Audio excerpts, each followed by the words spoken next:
I'm the baddest bitch. Know that. Your man know that. Your mama know that. God know that. Amen.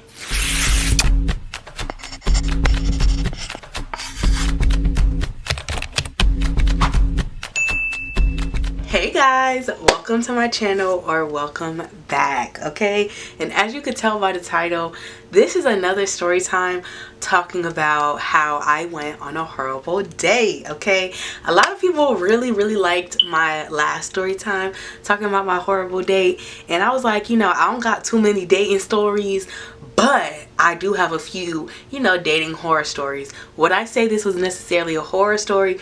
No, but it's giving thriller vibes. So let's get into this story time. So let's set the scene, right?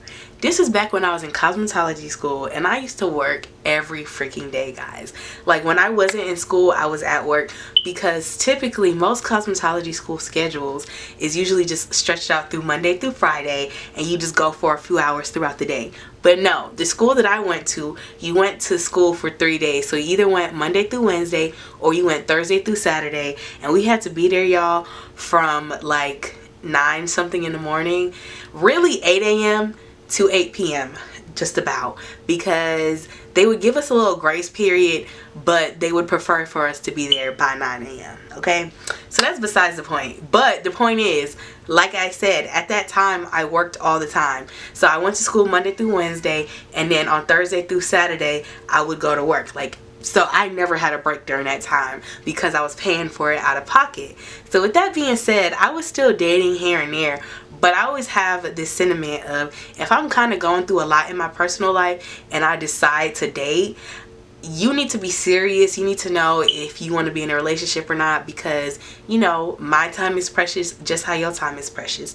And like I said, if I got a lot going on, I feel like you gotta make it worth my while. Like, you gotta make it enough that I'm like, you know what, I'm willing to try to find some time for you. I'm not just gonna be BSing, just because when I feel like when you have a lot going on in your personal life, no matter what it is, dating really shouldn't be a focus. But if you decide to date, you should have certain rules set up, right? So me and this guy had matched on Hinge, if I'm not mistaken, or maybe even Bumble. I'm not too sure, because I haven't been on Bumble in like over a year at this point. But at that time, I know that I used Bumble and Hinge a lot. So anyways, we met on a dating app, and we made plans to go on a date. And the first red flag was, we was talking every day all the time, but the day of that we were supposed to go on a date, a few hours before, he stopped responding. Mind you, he was gonna meet up with me after I got off of work. So I'm texting him, kind of giving him little updates here, like, oh, I got a few hours left, I'll see you when I get off. Hey, I got like 30 minutes left, I'm gonna text you when I get off. Mind you, like I said, he stopped responding a few hours before I got off of work. So by the time I get off of work, I'm actually irritated and I'm pissed because I ain't heard from you, and we made plans to go on a date. So it's just like, okay, if you want to ignore me and go ghost the day of, that's your business, but don't think you about to hear from me again. So anyways, I'm texting him and stuff, and I even had called him a few times, not answering at all. So I said, okay, cool. So I started heading home, and I had texted him. I said, I'm not tripping if you're not trying to go on a date, but I feel like you could have just said, hey, I don't want to go on a date anymore, instead of not responding, because you're weird. Like, we're too grown to be doing that. So then, y'all, mind you, I'm like halfway home. Not even halfway home for real, but I'm like not too far, but I'm far enough that I'm not too far away from the place. So randomly, he finally decides to call me and was like, hey, I'm sorry I wasn't responding. I actually just got to the venue and I wasn't looking at my phone. But my thing is, he had not, like I said, been responding for hours. You were not responding for hours. You was not on your way to the event the whole time. So my thing is, like, why weren't you responding before then? But I ain't gonna grill him about that just because you're not my man. And you know what, you called me, you let me know, hey, I'm at the venue, I apologize, whatever. So I was like, okay, we're gonna go on about our business.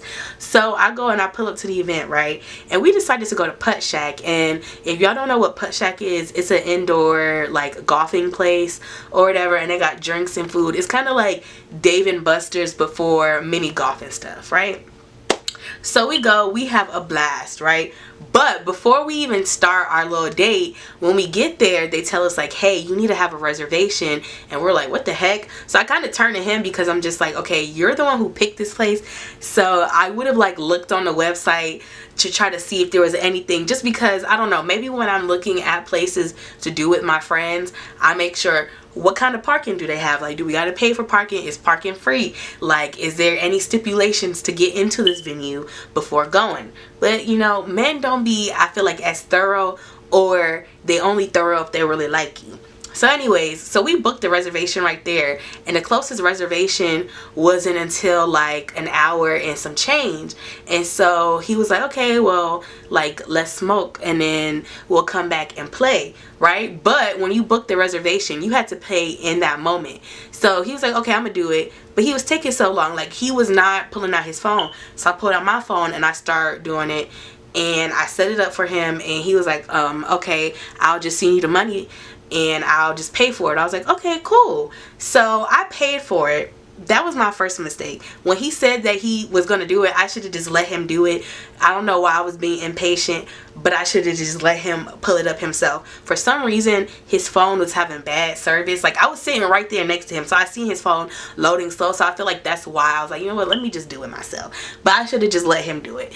Like, patience is key. Every time I rush, something bad always happens, okay? Like, it never really goes in my way just because I did not properly plan, right? So I pay for it. We go smoke, we go hang out, chill. We go then back to the putt shack, do our little session, have a great time. So now he was like, oh, like, let's go get something to eat. And I was like, okay, cool. I was like, there's actually a pizza place right across the street, and if y'all don't know, it's a black owned pizza place called Slim and Husky's, right? So we go to Slim and Husky's. Mind you, he said that he was gonna send me the money back. During that time of us going to smoke, playing the game, and then now ending up at the restaurant, he still had not sent me the money, right? So we get to the restaurant, and the way Slim and Husky's work is it's a build your own pizza place. So, you know, you pick your type of dough you want, whether you want a small little dough or a big dough, and you pick all the little different toppings, right? So I go first, and as I'm picking my toppings, something said, he's probably not going to try to pay you back, right? He's going to try to finesse. So something just said, look at that bank account. And when I looked at my account, I did not have enough to get me something to eat because I had paid for the both of us. And I'm like, he not see me like he want to send me the money back. Like, at this point, I had already requested it on Cash App. I had requested it in Apple Pay, and he had still not sent it. So I said, okay, I got something for that ass, right? So we get to the register, and mind you, like I said, my pizza had went through first. So the girl was like, oh, do you want to like pay now? I said, oh, it's on him. Just give him a second, right? So then we get to the register, but at this point, the man who had made his pizza had rung us both out, right? So as he's about to ring us out, he was like, together or separate? And before the guy could even respond, I said, together. And I looked at him, and I was like, he's paying. And then he kind of looked at me like, oh my gosh, like, did she just really just put me on the spot like that? And in my head, I'm like, yeah, bitch, I did, because stop fucking playing with me, ho. How you gonna ask me on a date and then you not even pay for the event that we went to, and then you wasn't even trying to seem like you was gonna pay for my food? Which I feel like, what was the point of asking me on a date? At that point, you should have just asked to hang out, because I feel like a hangout and a date is two different things. If you say let's hang out, I'm thinking we on some friendly shit. I'm not gonna assume that, oh, he's gonna pay for my stuff. But once you said, hey, I want to take you on a date, I'm planning us a date, bitch, just know it's on you. Because if roles reversed, if I asked you out and I'm asking you like, hey, I want to take you out on a date type stuff, no matter if it's a man or a woman, I am gonna pay because I am the one who suggested it. And before anybody be like, why are you offering to take a man on a date? Stop right there. When I say take a man on a date, I mean like typically if it's somebody who has already taken me on a date. So if I really like the person, I do not mind spending money on them. But if I'm dating a man, bitch, the date is on you first. The first date on you. Don't ever think that shit is sweet. Don't ever think that I am going to pay for the first date. No, the date is on you.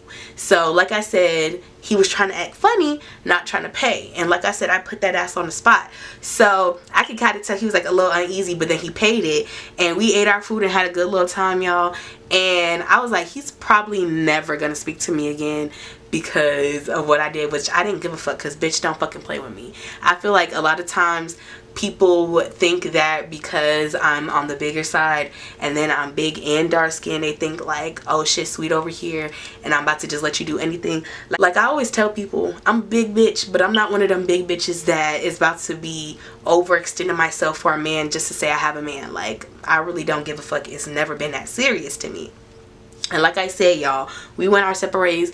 Never heard from him again, and I wasn't even pressed, just because like I said, the first red flag was him not responding hours before our date, and then miraculously like, oh, I'm at the place, and then trying to finesse with the little putt shack shit, and then dinner. Like I feel like those three was big red flags. So the fact that I'm like, you said he was gonna send me the money back, which you never did, and then I'm like, also too, I'm like, you thought you wasn't about to pay for this food. No, ho, you're gonna pay. But yeah, that was just a little quick story time I wanted to give y'all, because like I said, when I seen how much like people really liked the last story time I did, I was like, okay, let me do another story time about a horrible date. Like I said, I don't really have too many dating stories that are bad, so I don't really have much else to tell y'all about my bad dates. I feel like I've already told story times about it, because I've only had like technically 3 bad dates, and the first one I wouldn't even say was a real bad date. It was like a half bad date, because like I said, I did story time on that, and long story short, old girl tried to accuse me of stealing her remote after I had left her house, and so that's why I say it's like a 2.5, because it got weird after I had left her house, and then she apologized or whatever. So because she apologized, I was like, okay, cool, like I ain't tripping. Even though usually when people try to accuse me of stealing, bitch, I don't take that shit lightly, and I didn't take it lightly at that time, because I'm like, bitch, if I'm gonna steal, why the fuck would I steal a damn remote, ho? That don't make no fucking sense to me. But with that being said, I hope y'all like this story time. Like, comment, and subscribe for more content like this. I will see you guys later. Bye.